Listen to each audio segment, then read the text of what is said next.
In light of all of this news of coronavirus, I saw a non-Muslim website mentioning that Islam doesn't believe that diseases are transferable. And they quoted a hadith in Sahih Bukhari in this regard. So I am confused. Can you shed some light on this hadith? وَمَا أَرْسَلْنَا مِن قَبْلِكَ إِلَّا رِجَالًا نُوحِي إِلَيْهِمْ فَاسْأَلُوا أَهْلَ الذِّكْرِ إِن كُنتُمْ لَا تَعْلَمُونَ. It is because of this misunderstanding that so many scholars tell you don't read crazy websites. We're not trying to prevent knowledge. We're trying to give you authentic knowledge. So when somebody says, don't listen to the arguments of others, it's not as if we're telling you to be deaf, dumb, and blind. It's that sometimes you might listen to something and you don't know truth from falsehood. So some sister has read or heard an article or something of a person wanting to ridicule Islam, and he's saying, look at these people, they don't even believe diseases are transferred. And he quoted a hadith in Bukhari for this regard. So my point is, be careful what you listen to, because it does have an influence on your psyche. The hadith in question is indeed in Bukhari. And it is a famous hadith, لا عدوى ولا طيرة ولا هامة ولا صفر ويعجبني الفأل. قالوا يا رسول الله وما الفأل؟ قال الكلمة الطيبة. Hadith is in Bukhari and Muslim. The Prophet ﷺ negated 4 things and affirmed 1 thing. لا عدوى, there is no such thing as adwa. And adwa comes from the same root as adu, as i'tida, which means to attack or to assault. And adwa was the notion that a sick person will influence a healthy person. This is called adwa. Okay, so the Prophet is saying, la adwa. Very quickly, la tayrata. Tayra is reading in omens, bad luck charm. If you see something, it means something negative, okay? In our culture, if a black cat crosses, okay, this is bad omens. Hamma is an omen involving a bird and death. If they saw a particular bird, they meant it implied death. Wala hamma, there's no such thing. Wala safar. And safar, the month of safar, was considered to be a bad luck month in the Arabs. Okay, it was a month where they would avoid travel in the month of safar. So the Prophet said there's no such thing as safar being a bad month.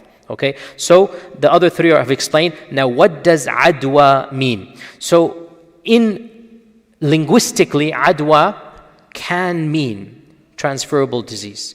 And therefore, some of our early scholars did in fact derive this meaning from the hadith.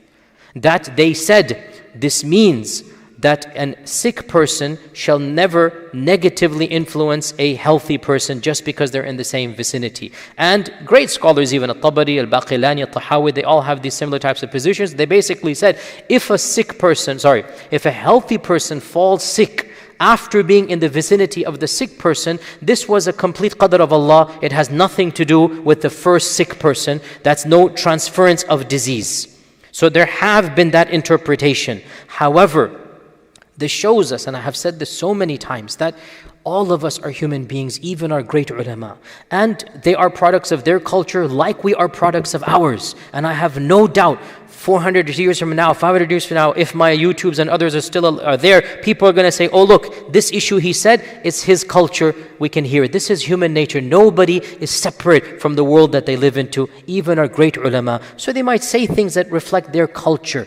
The question for us, does it reflect the religion of Islam? Yes, some great ulama did say this, that there's no such thing as a sick person negatively influencing a healthy person because of transference of disease. Because they didn't know microbes, they didn't know viruses. So they said this is the derivation. However, that's not the only opinion. There are many opinions, even in early Islam, that no, what is being negated is not the physical transference of, let's say, microbes or viruses or disease. What is being negated is a superstitious belief that the mere presence of a sick person will bring about the sickness of another.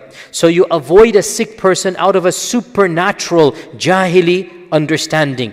And they say the evidence that this hadith is for supernatural and not for natural is 2. Number 1, the hadith itself. Look at the other 3 things. Look at the other 3 things. All 3 of them are not natural things. These are paganism. These are weird ideas of omens and tayra and hamma, safar being a bad month. This isn't physical. And number two, we have a number of authentic ahadith in which the Prophet ﷺ clearly indicates that you can have a physical transference from diseases. Of them is the prohibition of a healthy person entering a plague-infested land.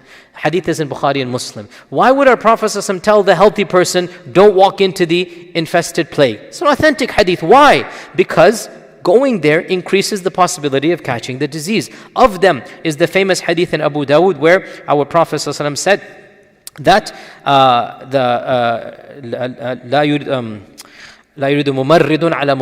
that animals that are sick should not be taken for their water at the same time as animals that are healthy. This is a hadith in Abu Dawud. Sick camels should have a separate time they go to get the water from healthy camels. Why is he saying this? Clearly, there is some causal relationship. And of them is the hadith in Sunan ibn Majah that فِرَّ مِنَ الْمَجْذُومِ فِرَارَكَ مِنَ الْأَسَدِ. Flee from the leper the way that you flee from a lion.